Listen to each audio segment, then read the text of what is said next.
This problem's going to use the Pythagorean Theorem, and they drew a lovely picture for you. Look at that. It says the length of a shadow of a building is 28 meters. That would be right there.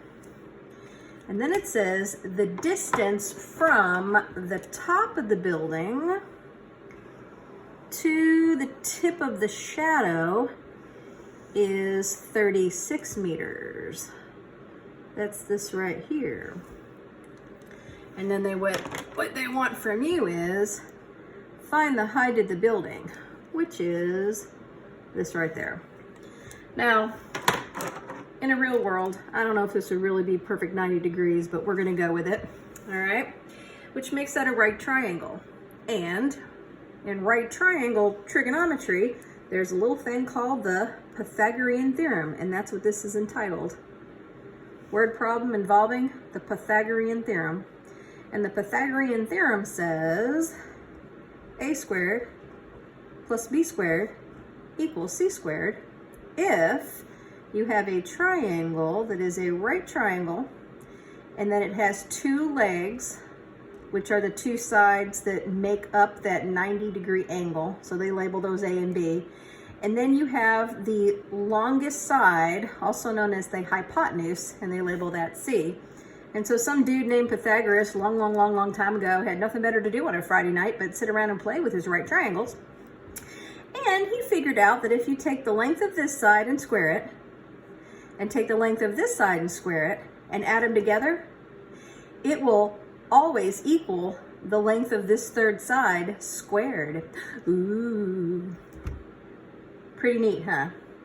So, in my picture here, the side that I don't know is the orange one. That's my A. So if I'm looking at A squared plus B squared equals C squared, the orange is side A, the yellow is side B, and the pink is my hypotenuse. And so I'm just going to simply put in, all the numbers. I'm just going to leave the A because I don't know what that is. The yellow is 28 squared, and the pink is 36 squared. And then it says, if necessary, round your answer to the nearest tenth.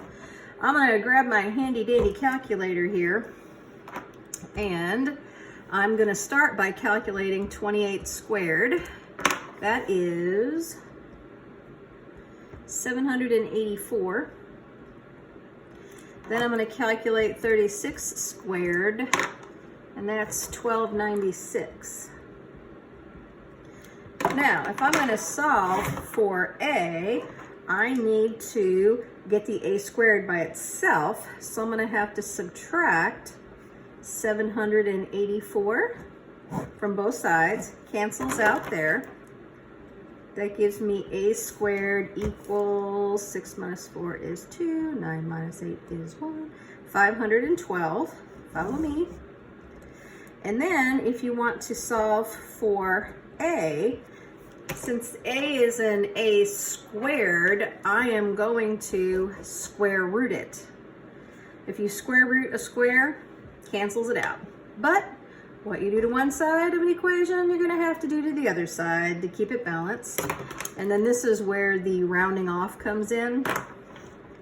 On my calculator, I have to, to do a square root, I got to hit my second function, and then that button, there's my square root sign, stick in 512, and I get 22.627417. But it said round to the nearest tenth. The 6 is in the tenths position, but you look at the next number. If the next number is 5 or greater, that 6 becomes a 7. If it's less than 5, the 6 just remains a 6. You don't round it down to a 5, you just keep it at 6.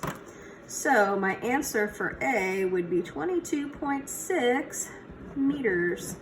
And Alex already has the meters in there, so just type in 22.6.